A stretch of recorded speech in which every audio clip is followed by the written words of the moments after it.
Assalamualaikum warahmatullahi wabarakatuh. Baiklah, saya akan menyampaikan tugas 2.2 A.8 koneksi antar materi modul 2.2 pembelajaran sosial dan emosional. Saya Cahyadi SPD dari SMK Negeri 1 Ogan Komering Selatan, calon guru penggerak angkatan 10 Kabupaten Ogan Komering Selatan, Provinsi Sumatera Selatan tahun 2024. Saya perkenalkan pendamping fasilitator Juniati Manalu, pendamping praktik Rian Anggara SPD MPD GR, calon guru penggerak angkatan 10 Cahyadi S. Bapak Ibu guru, kita sebagai pendidik tentu mengalami perasaan emosi dalam diri kita seperti marah, kecewa, khawatir, sedih, bahkan stres dengan tugas yang begitu banyak. Bapak Ibu guru yang hebat, sebelum saya mempelajari modul ini, saya berpikir bahwa kompetensi sosial emosional murid akan terbentuk dengan sendirinya sejalan dengan pertumbuhan dan bertambahnya usia mereka menuju kedewasaan. Sehingga dalam pembelajaran di kelas, saya lebih berfokus pada penyampaian materi pembelajaran. Setelah mempelajari modul ini, ternyata pembelajaran berbasis sosial emosional perlu dilakukan untuk mengetahui seberapa kesiapan, ketertarikan, dan fokus murid dalam memulai pembelajaran. Berkaitan dengan kebutuhan belajar dan lingkungan yang aman dan nyaman untuk memfasilitasi seluruh individu di kelas atau sekolah agar dapat meningkatkan kompetensi akademik maupun kesejahteraan psikologis.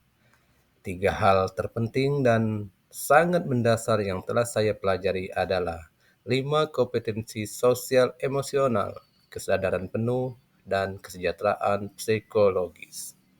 Bapak guru yang hebat, selanjutnya perubahan yang akan saya terapkan di kelas dan sekolah bagi murid-murid. Memberikan kesempatan kepada murid untuk menumbuhkan, melatih, dan merefleksi kompetensi sosial dan emosional dengan cara yang sesuai dan responsif dengan perkembangan budaya serta mengintegrasikan kompetensi sosial dan emosional ke dalam konten pembelajaran dan strategi pembelajaran. Bagi rekan-rekan sejawat, belajar dan menjadi teladan serta membangun kolaborasi pembelajaran sosial dan emosional adalah pembelajaran yang dilakukan secara kolaboratif oleh seluruh komunitas sekolah. Proses kolaborasi ini memungkinkan murid pendidikan dan tenaga kependidikan di sekolah memperoleh dan menerapkan pengetahuan, keterampilan, dan sikap positif mengenai aspek sosial dan emosional agar dapat. Yang pertama, memahami, menghayati, dan mengelola emosional atau kesadaran diri. Kedua, menetapkan dan mencapai tujuan positif atau pengelolaan diri. Yang ketiga, merasakan dan menunjukkan empati kepada orang lain atau kesadaran sosial. Yang keempat, membangun dan mempertahankan hubungan yang positif atau keterampilan berelasi. Yang kelima, membuat keputusan yang bertanggung jawab atau pengambilan keputusan yang bertanggung jawab. Terakhir adalah kesadaran diri.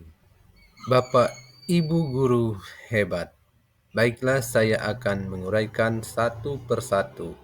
Yang pertama, kesadaran diri. Kemampuan untuk memahami perasaan, emosi, dan nilai-nilai diri sendiri dan bagaimana pengaruhnya pada perilaku diri dalam berbagai situasi dan konteks kehidupan. Contoh, 1.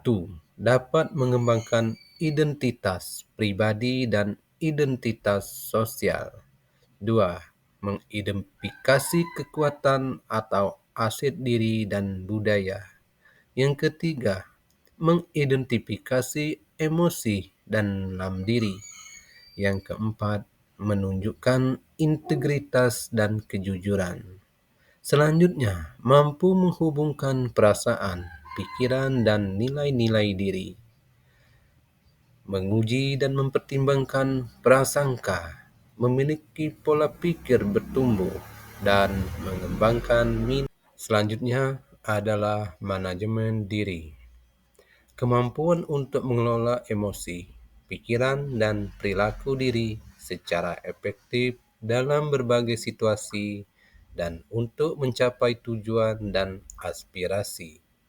Contohnya, mengelola emosi diri, mengidentifikasi dan menggunakan strategi-strategi pengelolaan stres, menunjukkan disiplin dan memotivasi diri, merancang tujuan pribadi dan bersama, menggunakan keterampilan merancang dan mengorganisir, memperlihatkan keberanian dan untuk mengambil inisiatif, mendemonstrasikan kendali diri dan dalam kelompok.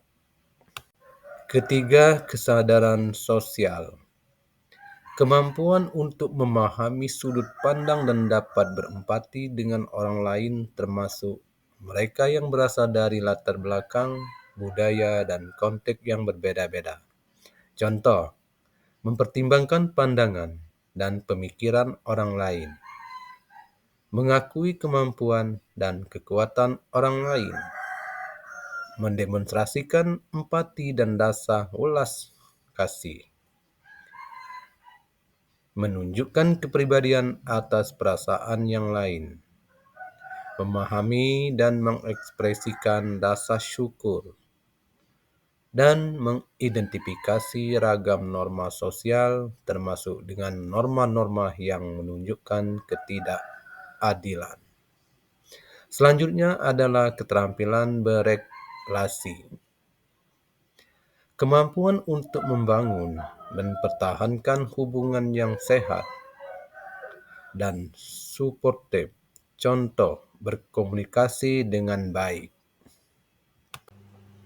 Contoh berikutnya, mengembangkan relasi dan hubungan positif, memperlihatkan kompetensi kebudayaan, mempraktikkan kerjasama tim dan pemecahan masalah secara kolaboratif, dapat melawan tekanan sosial yang negatif, menunjukkan sikap kepemimpinan dalam kelompok, mencari dan menawarkan bantuan apabila membutuhkan, turut membela hak-hak orang lain, pengambilan keputusan yang bertanggung jawab,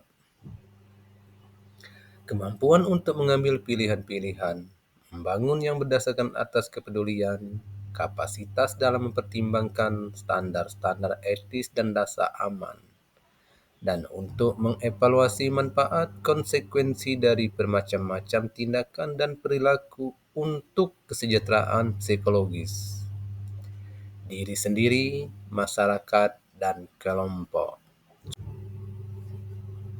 Yang keempat adalah kesadaran penuh.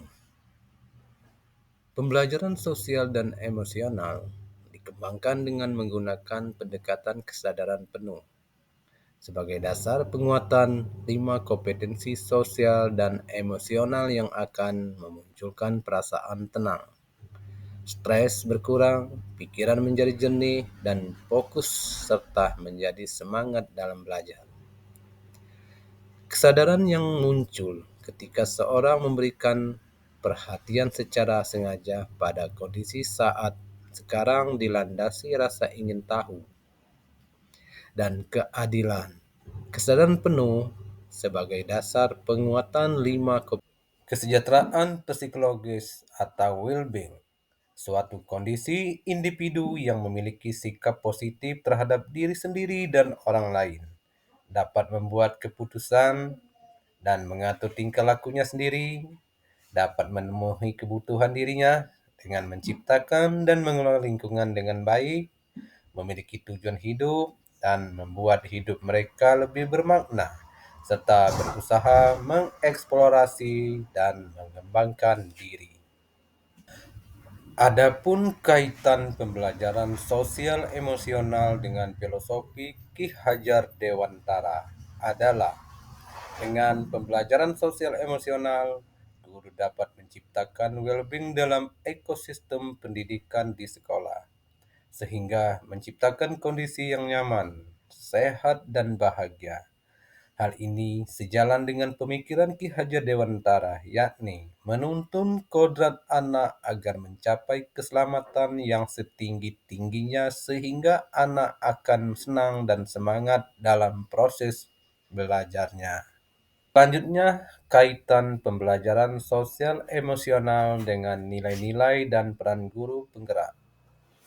Dalam pembelajaran sosial dan emosional, guru dapat menumbuhkan nilai dan peran pada guru dan murid dalam pengelolaan emosi, sehingga nilai kemandirian dan pembelajaran yang berpusat pada murid, serta peran guru penggerak sebagai pemimpin pembelajaran dan mendorong kolaborasi dapat tercapai dan berjalan seimbang. Selanjutnya, kaitan pembelajaran sosial emosional dengan visi guru penggerak. Dalam pembelajaran sosial emosional, dapat mewujudkan visi yang diharapkan dengan melakukan prakarsa perubahan, dengan memberikan pembelajaran kesadaran diri, manajemen diri, kesadaran sosial, kemampuan berelasi, dan pengambilan keputusan yang bertanggung jawab, sehingga diharapkan dapat mewujudkan profil pelajar Pancasila. Bapak Ibu guru yang hebat, adapun kaitan pembelajaran sosial emosional dengan budaya positif.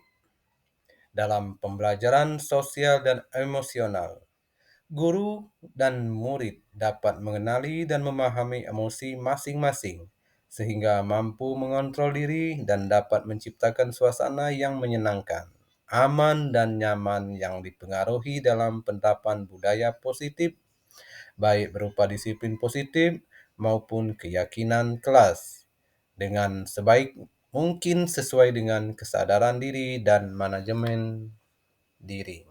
Yang terakhir adalah kaitan pembelajaran sosial emosional dengan pembelajaran berdiferensiasi. Dalam pembelajaran sosial emosional, guru dapat melakukan pembelajaran dengan mengidentifikasi perasaan dan emosi. Hal ini sejalan dengan pembelajaran berdiferensiasi yang memetakan kebutuhan murid, di antaranya kesiapan murid, minat, dan profil belajar murid dengan menggunakan strategi diferensiasi konten, proses, dan produk, sehingga pembelajaran dapat dilaksanakan sesuai dengan kebutuhan murid agar pembelajaran semakin menyenangkan dan dapat mewujudkan merdeka belajar.